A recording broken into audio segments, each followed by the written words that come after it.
and welcome back to my YouTube channel. My name is Laurent Boukobza and today I'm going to present to you the second movement of the Sonata number 22, opus 54 from Beethoven. This last movement is a moto perpetuado. That means we're going to have non-stop 16th notes. It's going to sound like that the entire time. In the meantime, it will have to remain musical. Otherwise, it's just an exercise. It's an allegretto. It's going to be a complete blow-up of everything we learn about the sonata form. Because that last movement is in sonata form. You don't know what's a sonata form? Click on this little link and I'll explain to you what is a sonata form. As we know, a sonata form has two themes, not here. Here it's monothematic. One theme. We've never heard of that before. And that theme is very special because it doesn't even have a accompaniment. Let me play it for you.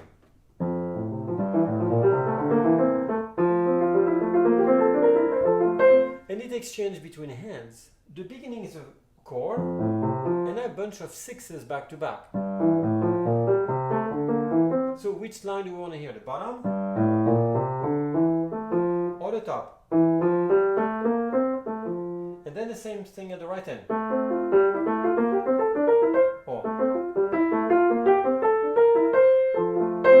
But to make it even more special, after the theme is presented with no accompaniment again,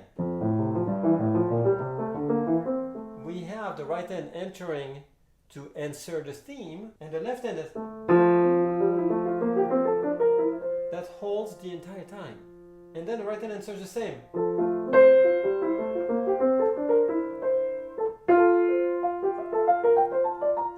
So we hear these accents that on the second or third 16th note. As we can see, the theme goes from here to here. So we move an octave. So the theme once again is in 2 octaves. So we arrive now at measure 9, which is a sequence.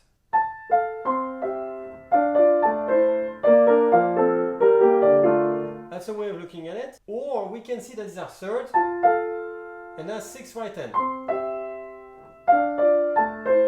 And we know that the 6th and a third are the same distance harmonically. C and E is a third, E and C is a 6th. But here, third, 6th, third, 6th, third, 6th, third, 6th. And now the accents of the beginning on the second 16th. Crescendo. And as Beethoven loves it, now we know crescendo goes to piano. Crescendo to piano. And now repeat. That was the exposition. It was probably the shortest exposition ever with no two themes, no transition to go directly on measure 21 to the development. That development will be very long. And will be repeated, which is really bizarre. It's 20 measures of monothematics that we don't really understand. And then it goes to development right away, that goes in A major. The piece is in F major. And now we go to A major. That's very unlikely.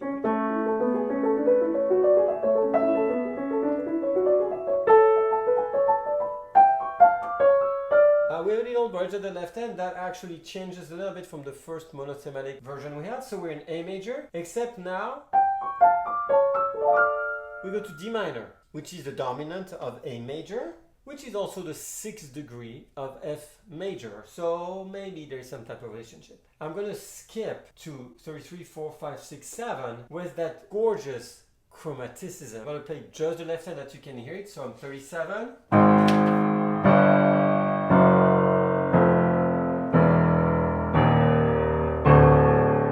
Believe that?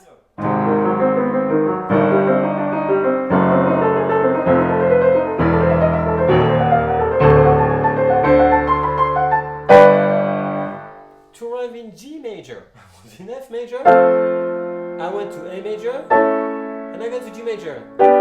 So, harmonically speaking, this is nothing close to what Beethoven is allowed to do. Proof is, he can do whatever he wants. And in here, we're going to have upbeats that we know Beethoven loves so much, the upbeats. also by the left hand.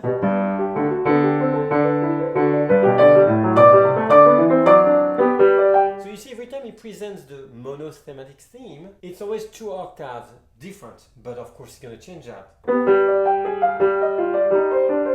he's going to use G major as the dominant instead of to go to C minor. I'm not going to show all the details, but listen to what happened harmonically in here. I'm at measure 65.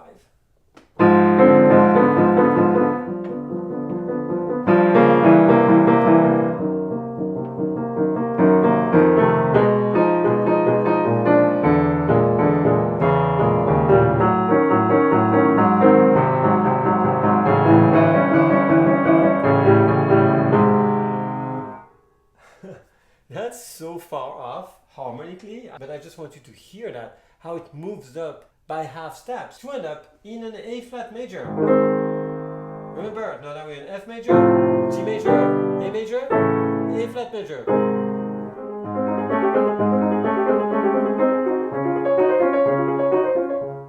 Finally, a key relationship we know, 5-1.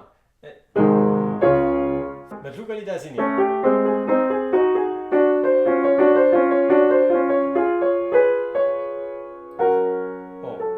So in F sharp major, but now he's going to go to all the 5s of it. So F sharp, B, E, A, D,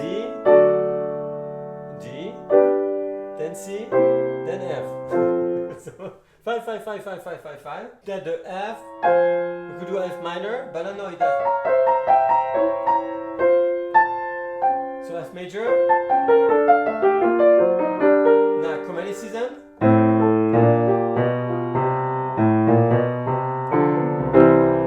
C major.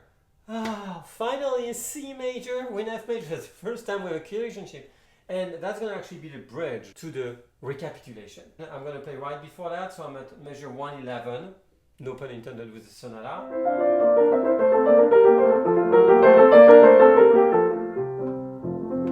And we're back to the beginning. But once again, you're going to use enormous amount of chromaticism, and I'm now at measure 129.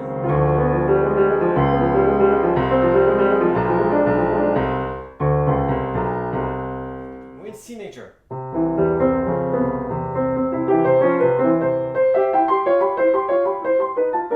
Now it doesn't go 2 octaves up, it goes 3. Aha, like the first movement, 3 octaves.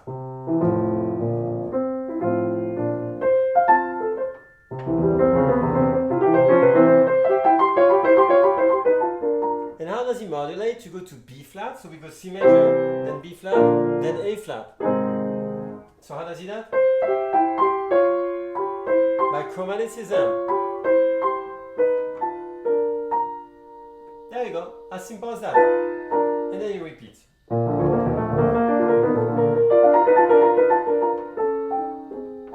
A flat. All that to arrive to a climax of the whole piece. That's going to go on a dominant. Yay, dominant, finally something we know of. I'm going to take at measure 144 to show you all these differences and these offbeat accents. Of course, you can hear all of this when I play full speed right after my explanation.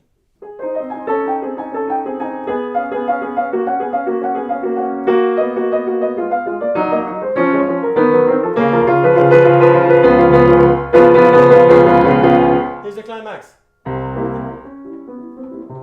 And of course, as soon as it's climax, oops, go back to piano. Surprise.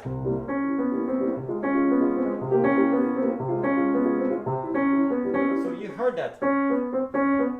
This insisting D flat. We should be in F minor.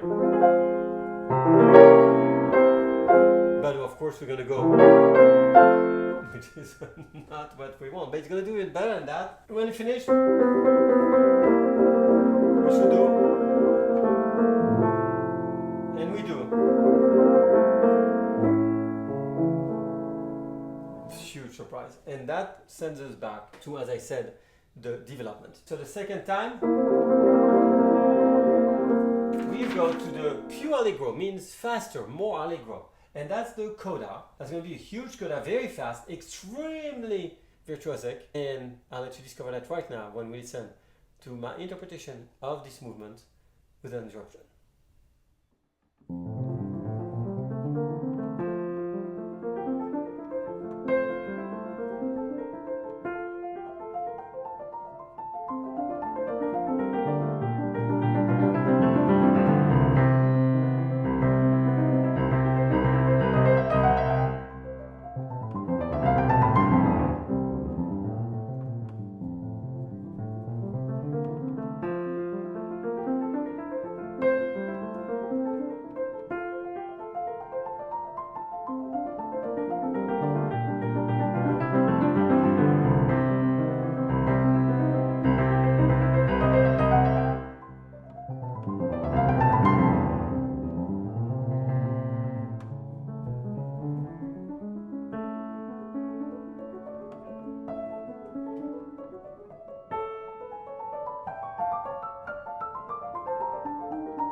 So I hope you enjoy this very joyous, fast, happy movement that ends with a firework, also complete destruction of the sonata form. If you have any questions, please ask me those questions. I can do videos. Of course, you can follow me on all social media. They are underneath on the description below.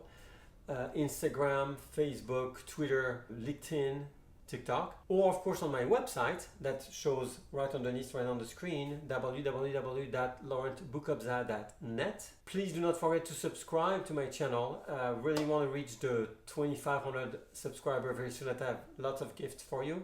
If you have any ideas of the gift, let me know. Write down in the comments what you would like me to play for you. I'll see you next week for the first movement of Sonata. Thank you very much. Bye bye now.